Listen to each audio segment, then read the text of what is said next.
Mario Godoy fue posesionado como presidente de la Judicatura. Este 17 de julio se retomará el juicio político contra Terán. Logran segunda sentencia en el caso Metástasis. Investigación previa contra exministro José Serrano. General del Ejército tiene un patrimonio de más de $99.000.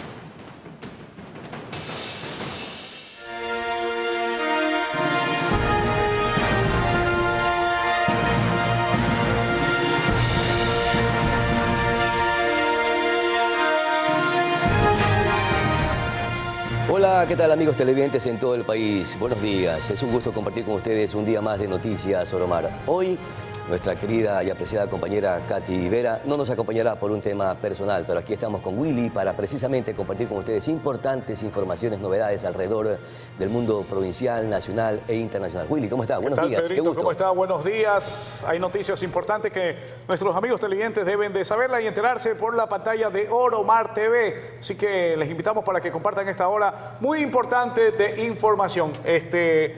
Miren, sentencia caso Metástasis. El que era jefe de la policía en San Borondón, 40 meses de prisión. Todos se están acogiendo a este beneficio de ley que es el proceso abreviado. El proceso abreviado, oiga, en realidad... ¿Qué es el proceso abreviado, Pedrito? Simplificar las penas. Aceptar la culpa y recibir... Y simplificar las penas. Oiga, pero en honor a la verdad, con tanta contundencia que la Fiscalía General de la Nación hizo esta investigación para combatir a quienes están involucrados o quienes son prácticamente estos eslabones en estas estructuras criminales que le están todavía haciendo daño al país. Y por un lado viene cierta parte de la ley que les permite acogerse para simplificar sus penas. No sé, en realidad a mí me deja mucho que desear el tema, aunque está establecido en la ley. Y ellos tienen ese beneficio, pero yo creo que hay que ser implacable, mi querido Willy. Sí, se consiguieron beneficios para lograr avances en la investigación, pero en menos de 4 años salen en libertad. Así es, Pedrito, 4 años de...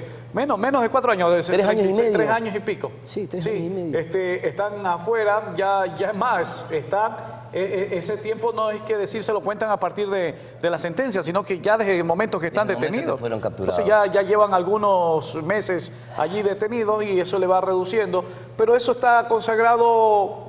No sé quién... En la norma, la ley está establecido... Sí, en el marco jurídico está allí que un ciudadano tiene derecho a acogerse a este proceso abreviado, que es decir, yo tengo la culpa, me declaro culpable, póngame la sentencia, y como hay la colaboración y declararse culpable, entonces vienen y le ponen una pena muy reducida. 4 años pasan, pero así, y nuevamente estarán en las calles, haciendo aunque no lo sabemos. Aunque en la cárcel es una eternidad. Déjeme decirle que Chiquitín me ha contado, él ha estado por manutención 15 días, dice que se le ha hecho una eternidad.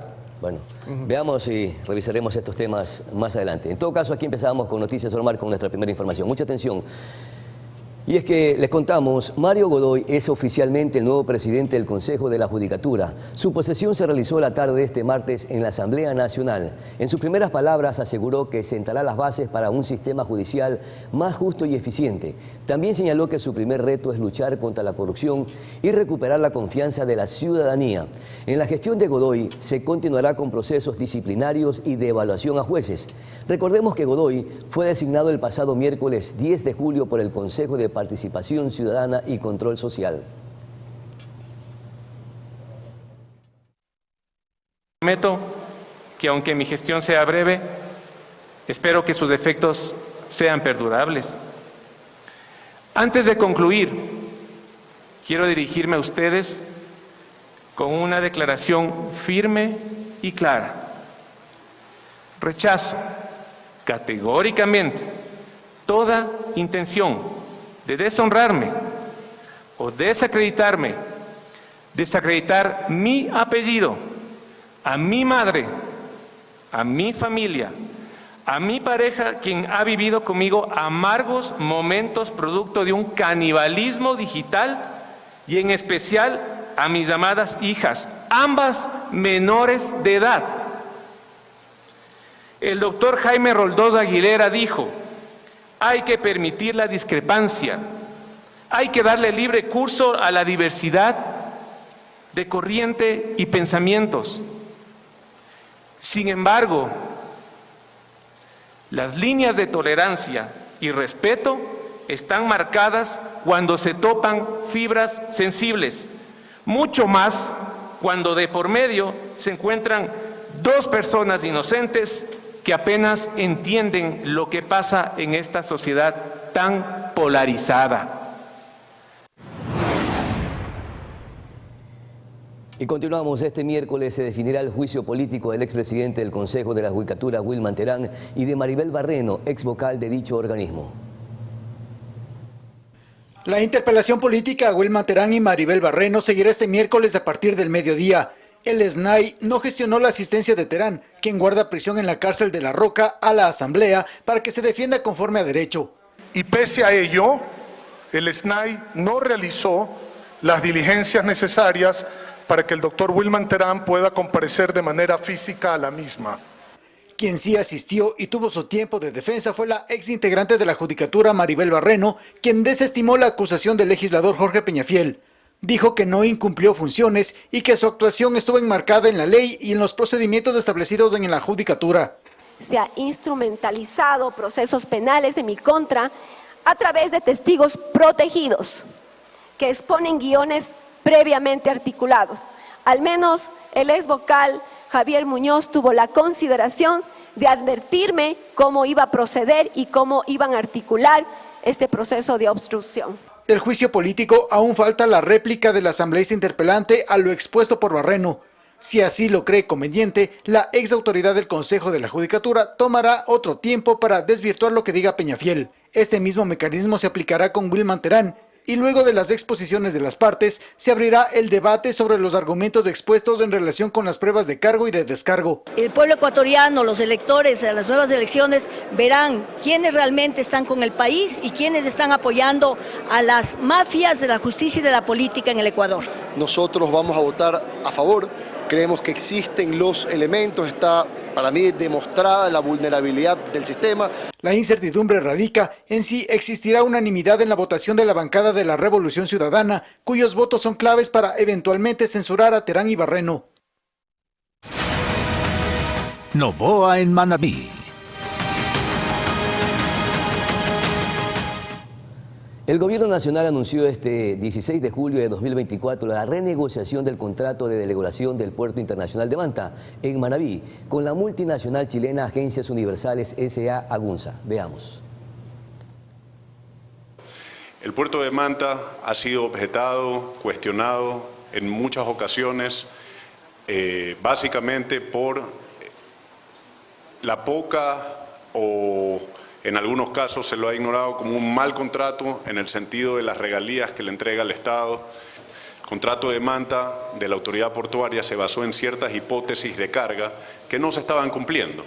Estaba mal planteado el método de cobro en función de un canon fijo y un canon variable, que resultaba que el variable sea menor por el tipo de carga que se estaba moviendo.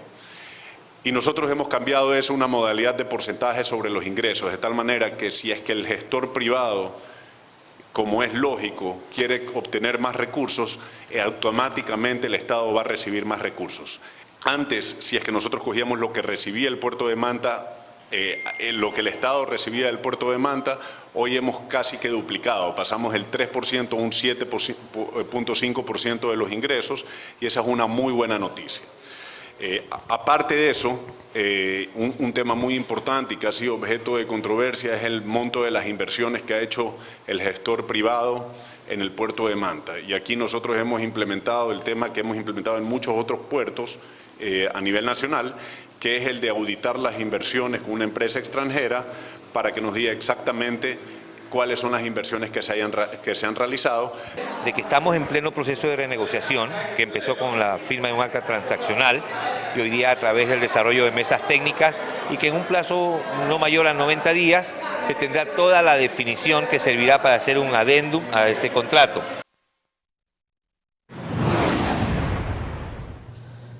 Asimismo, el presidente Daniel Noboa realizó este martes un recorrido para supervisar el avance de la reconstrucción del Palacio Municipal de Puerto Viejo en Manabí, una obra clave en el proceso de recuperación de la ciudad tras el terremoto de 2016.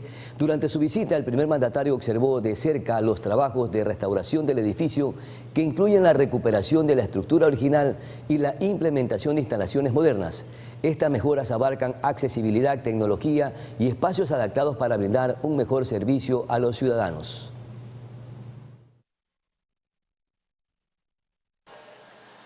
Hablamos de que Manabí debe de ser una prioridad, de que ha sido olvidada por años, de que Manabí solo necesita que creamos en ella. Y eso es lo que está haciendo este gobierno. Este gobierno ha movido a las Fuerzas Armadas, a la comandancia, a la policía, ha movido recursos, y a las personas y funcionarios que quieren medio trabar algo, se van. Así de sencillo. Es una obra que está compuesta por 2 fases, y la primera fase fue contratada hace mucho tiempo, antes de la pandemia, 2018. Y parece mentira que después de 6 años no se haya terminado. Cuando nosotros llegamos al Ministerio de Transporte y Obras Públicas había mucha presión, debo de decir, para que esta obra sea suspendida en su contrato. Hablamos con el contratista y buscamos la solución, se pagó la planilla, hoy ya está energificado la primera fase y en octubre va a estar lista una obra que se ha esperado por 8 años, gracias a la disposición del presidente de resolver de sus ministros. Y en Manta se desarrolla la 13ª edición del Encuentro Empresarial Andino. El presidente Daniel Noboa encabezó la inauguración. No solo de mejorar la interrelación entre los países miembros de la CAN, sino además ampliar las posibilidades comerciales con otros países.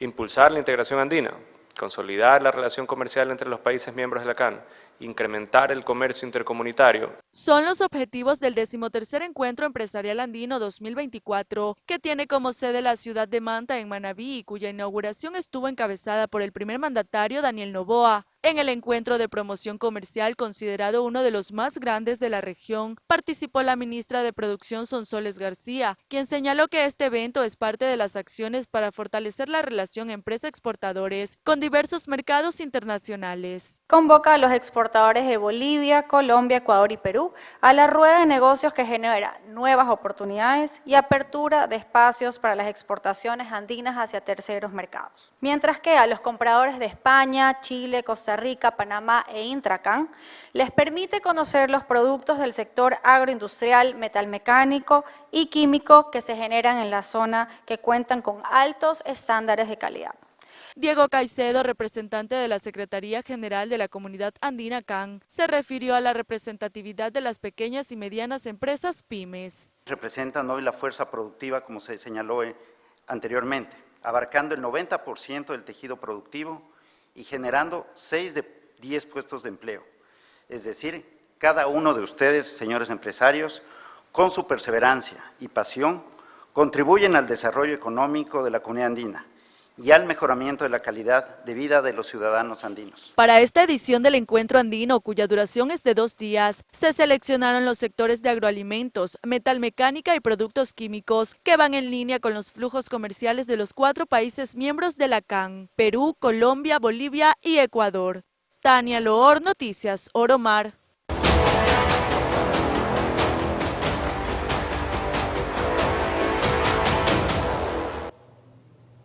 Y un juez del Tribunal Contencioso Electoral rechazó una denuncia presentada contra la asesora presidencial Diana Jácome por supuesta violencia política de género. El magistrado aduce que el organismo no tiene competencias para tramitar denuncias de exfuncionarias de vicepresidencia contra Jácome. La acusación fue interpuesta por Tamara Cedeño el pasado 4 de julio, quien alega que la actuación de Jácome se formó en violencia política de género, ya que su destitución al cargo de directora administrativa financiera de la vicepresidencia se dio como producto de una presión mediática gestada por otra mujer.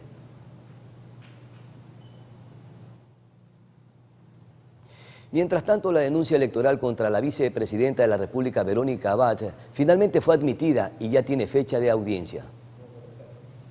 La jueza electoral Ivonne Coloma aceptó a trámite la denuncia electoral en contra de la vicepresidenta de la República, Verónica Abad, y fijó la audiencia de pruebas y alegatos para el próximo 15 de agosto desde las 10:30. En caso de que Abad no comparezca para la fecha y hora señalada, la audiencia se desarrollará en rebeldía y se le asignará un defensor público para su defensa.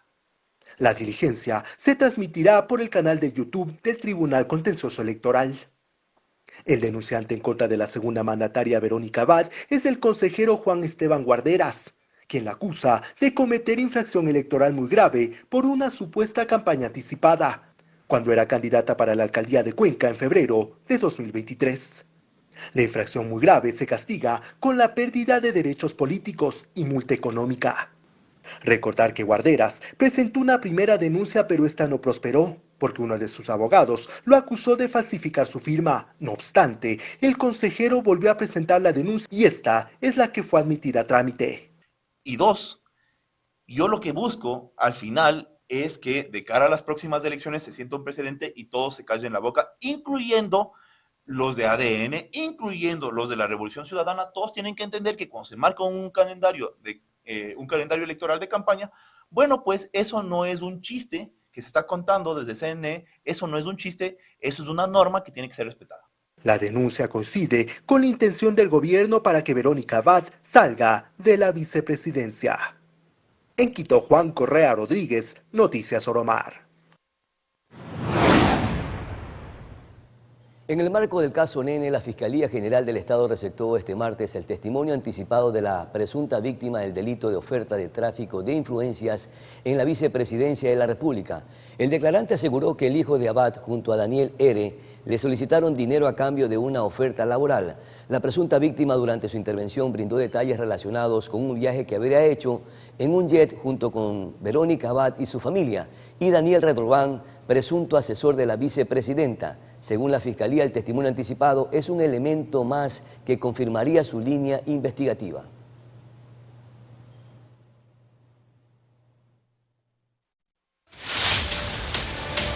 Caso Metástasis. Y precisamente sobre el caso Metástasis, este martes el ex policía Neiser Mazón fue sentenciado a 40 meses de cárcel en el proceso abreviado. El ex coronel de la policía Neiser Mazón fue sentenciado este martes a 40 meses de prisión tras aceptar su culpabilidad de participar en la trama del caso Metástasis y someterse a un procedimiento abreviado. Se trata del segundo sentenciado por delincuencia organizada dentro de este bullado caso. El último lunes, el ex policía Gabriel García alias Doble Rueda se acogió al mismo procedimiento y fue condenado también a 40 meses de cárcel. La Fiscalía detalló que Neiser Mazón... Definitivamente el país está atravesando por diferentes crisis, una más complicada o profunda que otra. Crisis de inseguridad, crisis económica, crisis vial, crisis energética, etc. Pero ¿se están atendiendo medianamente o se intentan atender todas estas problemáticas que enfrenta el país? De eso estaremos conversando con José Pascual Icaza, vicepresidente nacional de Defensa de Derechos Ciudadanos. Muchísimas gracias, mi querido invitado. Todas estas crisis, pero ¿qué está haciendo el gremio al que usted representa? ¿Está alzando la voz, está rechazando, está conminando al gobierno nacional actual para que atienda a todos estos requerimientos que son fundamentales para el convivir ciudadano? Bienvenido. Gracias y buenos días al pueblo de Manta, la ciudad, la provincia de Manabí, el Ecuador entero, y bendiciones.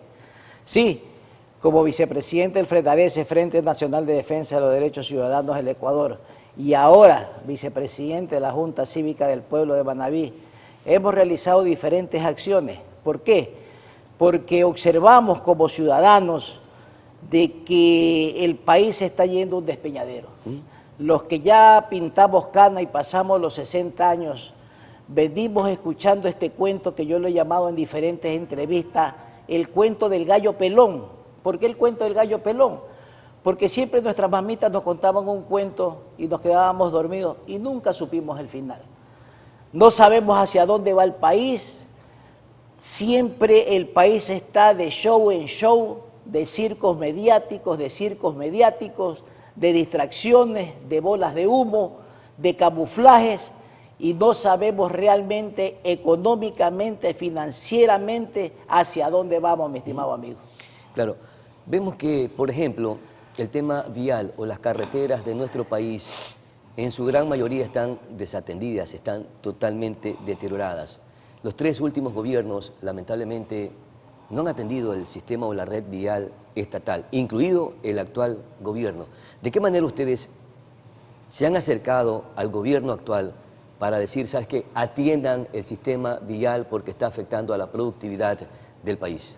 Nosotros en una reunión, ya como Junta Cívica del Pueblo de Manabí, exhortamos al ministro Luque de que... ¿Se reunieron directamente con el ministro de Transporte y Obras Públicas? Le enviamos una carta, ¿Un comunicado? Sí, nos reunimos con el gobernador de la provincia, nos reunimos con el prefecto de Manabí, Leonardo Orlando, y él nos atendió amablemente, nos prometió algunas circunstancias, volvió y nos citó a los 2 meses para ver cómo iban los avances. Ese es el prefecto de Manabí, pero quien tiene que atender la red estatal es el Ministerio de Transporte y Obras Públicas, es decir, el gobierno nacional. Y frente a un comunicado, ¿qué respuesta tuvieron? Hasta la fecha no Porque hemos... ese es un proceso estéril, tiene que ser directamente face to face, como se dice, ¿no? Así, hasta la fecha no hemos recibido respuesta, pero le menciono al prefecto de Manabí, ¿por qué? Porque ahora vino con bombos y platillos el señor presidente de la República a entregar un aval soberano. Y uno es pueblo, por eso Junta Cívica del Pueblo, y para que el pueblo entienda qué es un aval soberano. Usted sabe que un aval soberano es una garantía, nada más, que a la final terminará pagando la prefectura de Manabí, y en el caso de Puerto Viejo, que se entregó el aval soberano para el alcantarillado del norte de la ciudad, no va a terminar pagando esos dineros el municipio de Puerto Viejo, porque en el momento que usted le haga la obra, y eso es lo que siempre hemos promulgado como FRENADECE, los derechos ciudadanos, usted cuando vaya a pagar sus predios urbanos, si pagaba $50, terminará pagando $100. ¿Por qué? Porque le cobrarán mejoramiento, alcantarillado, regeneración, agua potable, y a la final los dineros son nuestros. Aquí no hay avales soberanos, aquí no hay municipios, porque siempre los impuestos nos los cargan a nosotros. Pero entonces, ¿cómo se ejecuta la obra? Porque el país no tiene dinero, la situación económica está bastante complicada. Le corresponde entonces a los gobiernos autónomos descentralizados hacer estas gestiones para conseguir los recursos y que el gobierno le entregue este aval soberano para que ellos puedan acercarse a multinacionales para que les faciliten estos créditos y pueda construirse la obra. Son alianzas que son permitidas. No, correcto. Y válidas. Correcto que son válidas, pero que la gente entienda que los dineros son nuestros. O sea, es que todo lo que se ejecuta, todo lo que se hace en el país, provenga de donde provenga, todos los dineros son ecuatorianos. Así es. Nada es gratis. Nada es gratis. Entonces, así mismo con la red estatal, vemos que todo el país está destruido, carreteras cerradas, derrumbes. Y como le digo, los que pintamos canas, hemos visto esta realidad durante años. La provincia de Manabí, el Ecuador entero sufre por saneamiento ambiental, agua potable, alcantarillado, mejoramientos, la red vial destrozada. Entonces nos ponemos a pensar nosotros como pueblo de a pie, del que camina, ¿a dónde vamos? O sea, llega una etapa electoral otra vez y vienen las promesas, vienen los abrazos, saldrán los políticos a ofrecer, pero siempre hemos vivido, dése cuenta, el presidente estuvo en Puerto Viejo, en el edificio del municipio, y esa obra lleva más de 8 años desde el terremoto. Entonces, nosotros nos ponemos a explicar qué hacen con su tiempo. La Asamblea Nacional discuten, le tiran la pelota al uno, se insulta con el otro, se insulta con el otro, se acusa al uno, acusa al otro, y el pueblo ¿qué hace?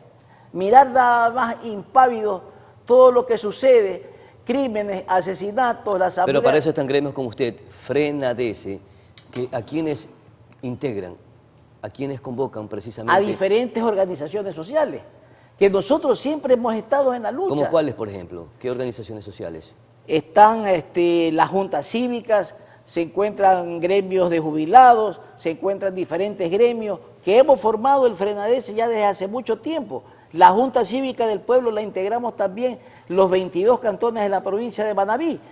Pero realmente nosotros exhortamos, nosotros luchamos, nosotros impulsamos, sea cual sea la autoridad, sea cual sea la bandera política, pero estamos en la lucha y venimos en la lucha tantos años y vuelvo y le repito, vemos impávidos de que el país no avanza. Claro, y en el comunicado que ustedes le enviaron al ministro de Transporte y Obras Públicas, ¿en qué consistía el pliego de peticiones o el contenido del documento? ¿Qué estaban solicitando, requiriendo o exigiendo? Que se atienda la red vial estatal.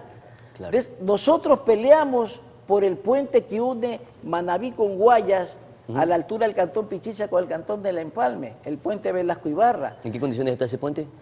Se lo reconstruyó, a insistencia nuestra, Claro. se lo reconstruyó. Ahora el prefecto ha conseguido, ha gestionado, porque esa es la palabra que usted aplicó, ha gestionado recursos para la reconstrucción de algunas vías, como el desvío a Calceta que une el cantón Pichicha con el cantón Bolívar, la Colón Quimís. Pero vuelvo y le voy a dar un ejemplo. En la prefectura de Chimborazo, el prefecto, con $2.600.000, adquirió 42 maquinarias, volquetas, excavadoras, rodillos, motoniveladoras, tractores. Entonces nosotros como pueblo nos ponemos a pensar, si con 2 millones se hizo esto en la prefectura del Chimborazo, regresando a Manabí, en la prefectura de Manabí que se consiguió ese crédito de 50 millones, ¿por qué no se adquirieron maquinarias y se hace la obra por administración directa y hubiéramos avanzado más todavía y se hubiera hecho un convenio con el Colegio de Ingenieros Civiles para tanto ingeniero civil, tanto arquitecto joven que ahora prometen el trabajo para los jóvenes, no se los contrata para que administren esas obras por administración directa? Otra de las crisis, mi estimado invitado, José Pascual Icaza, es precisamente el tema de la inseguridad que está atravesando el país. Mire ustedes como los transportistas también se sienten afectados. ¿Hacia dónde está dirigido su pronunciamiento para que se atienda precisamente a esta problemática que también afecta a cierto sector de la población? ¿Cómo está afectando a todo el país en general? Vea, nos subieron el 3% a sobretexto de la seguridad. Nos hicieron el pago anticipado del impuesto a la renta a sobretexto de la seguridad. El alza de la gasolina a sobretexto de la seguridad. Están instalados aquí en Manta el Comando Conjunto de las Fuerzas Armadas, pero la inseguridad no para. La seguridad continúa. ¿Usted cree que es insuficiente el trabajo que está realizando la Policía Nacional, los militares, liderados por el gobierno de Daniel Noboa? Nosotros como gremios pensamos que la seguridad y el ataque a la inseguridad es insuficiente. Y más que ahora hay los recursos. De la época, de los 6 primeros meses de este año a los 6 primeros meses del año pasado, los incrementos de los homicidios han aumentado. Entonces, ¿de qué vale nuestro esfuerzo como pueblo de pagar los impuestos para que nos atiendan la seguridad si seguimos en la misma cantaleta, mi estimado amigo? Y discúlpeme el término, pero hay que hablar morochamente para que la gente entienda. Si seguimos en la misma inseguridad, el pueblo sigue hundido. Ha bajado el turismo por la inseguridad. Hay 1 millón de personas que ya no vienen a este país por la inseguridad. Discotecas, bares, todo cierran temprano. ¿Por qué motivo? Por la inseguridad. No hay empleo. Y gente que también está involucrada en el sector productivo del país está siendo afectado por la famosa vacuna, por extorsiones y por secuestros, que de alguna manera eso debilita la inversión en el país. Así es, pero atacamos el mal menor. ¿Por qué no atacamos, que tanto se menciona y lo escucho, y no tengo ninguna contra la presidencia de la República, pero se habla de que la seguridad, se habla de que vamos a atacar los focos, pero se atacan los focos de abajo. Me acuerdo que por palabras del presidente de la República habló de la narcopolítica. Narcotráfico, política, políticos. ¿Dónde están? ¿Dónde se los ubica? ¿Dónde se los encuentra? ¿Quiénes son los cabecillas? ¿Quiénes mandan a estos jóvenes de 12, 13, 14 años ¿Por qué un joven de 12, 13, 14 años cae en la delincuencia? Porque hay tanta deserción en los estudiantes, los padres de familia por la economía no lo mandan a estudiar, porque si mandan a estudiar a un joven, lo hacen bachiller, lo hacen profesional, un ingeniero civil, un arquitecto, un ingeniero comercial, tiene que andar con una carpeta bajo el hombro para conseguir un sueldo de 400, 500, 600 dólares, cuando hay sueldos dorados, mi estimado amigo. ¿Hay esperanza o no en, por lo menos, no solucionar todos los problemas porque son bien complicados, pero sí de mitigarlos, de alivianarlos, de disminuirlos? Le voy a hablar bajo mi óptica. ¿Cuál es, para mi pensar, la salida de este país? Olvidémonos del correísmo, olvidémonos del anticorreísmo, porque aquí se hace política echándole la culpa al otro, pero no aparece un líder que venga a ofrecer, a dar una esperanza real, unas ofertas de lo económico, una oferta de cómo salimos del hueco, cómo vemos una luz al final del túnel. Siempre se enfrascan en que contra el correísmo. ¿Qué hemos hecho contra el correísmo? Absolutamente nada. Carlos Poli pagó una fianza de 14 millones de dólares en Estados Unidos. Y esos 14 millones, ¿por qué no hubieran venido al Ecuador que tanta falta nos hace? Claro. Cogemos presos, cogemos detenidos y los recursos, los dineros, ¿dónde están? Entonces, para mí tiene que haber una vía nueva. Dejar el correísmo y dejar el anticorreísmo y que aparezca una figura o aparezca un gremio, unos personajes de que realmente den una luz al Ecuador. Finalmente, ¿ustedes apuestan a salir a las calles, a los paros, a reclamar, o simplemente a través del diálogo se pueden lograr los requerimientos que ustedes están planteando? Vea, yo creo que en este estado de emergencia hay un juego de doble filo. ¿Por qué? Porque es sobre la seguridad, pero también es para impedir los paros, los reclamos y las necesidades justas que el pueblo pide en las calles. Nosotros vamos a seguir... En los estados de sección se refiere. Así es, el estado de sección. Vamos a seguir enviando las cartas, porque es lo único que podemos hacer nosotros, exhortar. ¿Pero han pensado en algún momento salir a las calles? ¿No? ¿Perdón? ¿A reclamar? Claro, si es que no se nos cumplen los requerimientos, si es que seguimos en este país como está, tenemos que juntarnos. ¿Y qué es lo que pedimos nosotros? La unidad de Manabí, la unidad del Ecuador, dejar que las elecciones gane el mejor o y pierdan los peores, pero queremos la unidad del país para salir adelante, que es la única receta que puede haber. Y que se atienden las necesidades básicas insatisfechas de los ecuatorianos. Muchísimas gracias, don José Pascual Icaza, vicepresidente nacional de Defensa de los Derechos de los Ciudadanos del país, por conversar con Noticias Oro Mar. Vamos a nuestra pausa publicitaria, enseguida retornamos con muchísima más información.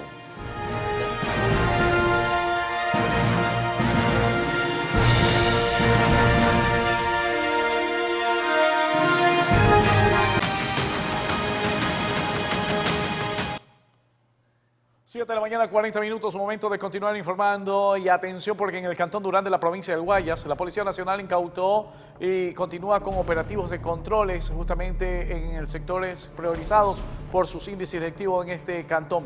Será intervenido justamente también por el bloque de seguridad, como lo anunció el presidente de la República. Veamos. Las calles de Durán tienen cada vez más efectivos. Este martes, 150 policías patrullaron en simultáneo puntos específicos como parte de las acciones de seguridad en el cantón. Mediante un control aéreo y móvil de la zona, se buscó una mejor percepción del lugar para efectuar las acciones, según explicó la policía. Ello con la finalidad de reducir el índice criminal delictual, de igual manera contrarrestar acciones delictivas en el cantón. Durán es uno de los cantones con mayor índice de criminalidad del país. Por ello, desde este miércoles, hay un plan estatal para su intervención. El gobierno va a entrar con todo lo que tiene, el presidente lo ha anunciado, y vamos a ir viendo los resultados en el camino. Lo que se espera en estas semanas es implementar un modelo similar al de Manta, donde hubo 32 días sin muertes violentas. Pero ¿qué esperamos también en Durán? Hacerlo más complejo, ver qué soluciones quedaron permanentemente el gobierno e irlas extrapolando al resto de poblaciones complicadas. En Durán aplica también el estado de excepción decretado por el presidente para reforzar la seguridad en las provincias más violentas del país. Además, con la subordinación de la Policía Nacional a las Fuerzas Armadas, los operativos contra el narcoterrorismo serán más planificados. 7 de la mañana con 50 minutos y atención porque esta mañana en la capital de la República la Policía Nacional ha realizado un operativo, ha capturado a 3 personas y también hay un presunto delincuente abatido en el uso legítimo de la fuerza. Se indica por parte de la comunicación que realiza la Policía Nacional a través de su cuenta X, es que el delincuente fue abatido en Quito y otros 3 sujetos aprendidos, entre ellos un adolescente, tras las labores investigativas ejecutadas en la avenida Simón Bolívar en Quito. Los antisociales serían parte de una organización delictiva dedicada al secuestro express y robo de vehículos. Los implicados se movilizaban a bordo de un vehículo robado y ante la presencia de la Policía Nacional ellos dispararon en contra de los uniformados, quienes respondieron el uso legítimo de la fuerza abatiendo a uno de los antisociales. Todo el detalle de la información lo tendremos en la siguiente emisión de Noticias Oromar. Vamos a continuar porque atención, 2 camionetas se entregaron en la ciudad de Guayaquil, en la Escuela de Formación de Policías, para usarlas en las importantes actividades que la UNACE despliegue en el territorio nacional.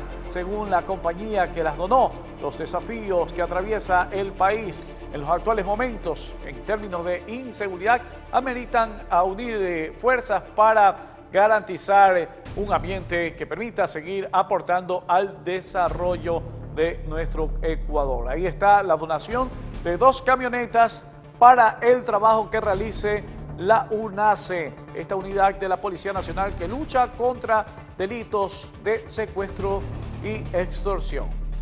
7 de la mañana, 51 minutos y atención, un hombre degollado y atado de pies y manos fue encontrado por agricultores en una vía de tercer orden. Esto en Machala, la provincia del Oro. Veamos.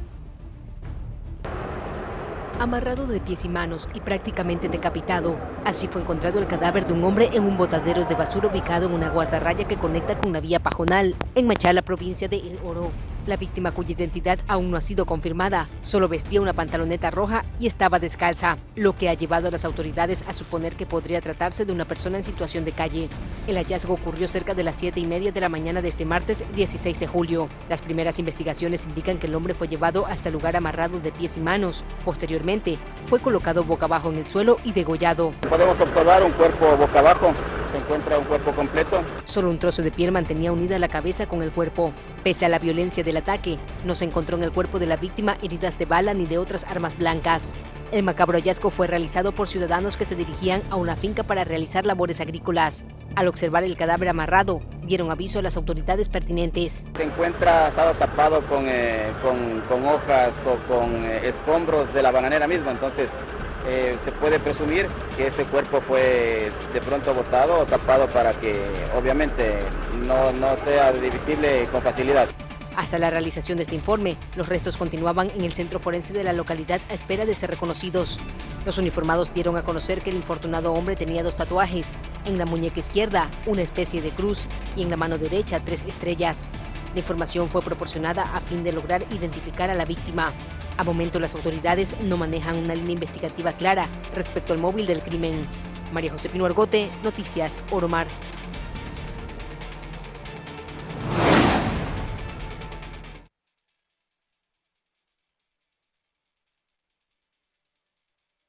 Con información deportiva, estimados amigos televidentes, estamos llegando prácticamente a la parte final. Oiga, Willy, y antes de finalizar, la Revolución Ciudadana sigue siendo una importante fuerza política en el país. Varios nombres se barajan para ser el próximo candidato que estaría en la carta presidencial.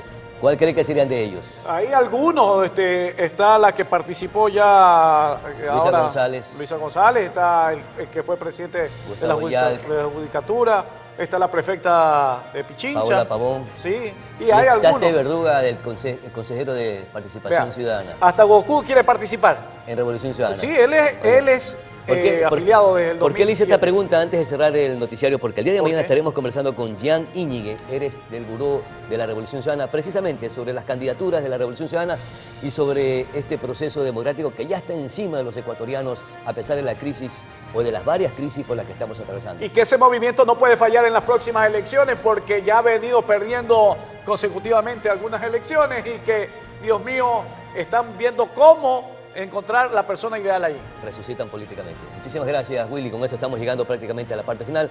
A todos ustedes, muchas gracias por su amable atención dispensada. En parte, Buenos días, felicidades. Usted no es militante de la Revolución Ciudadana.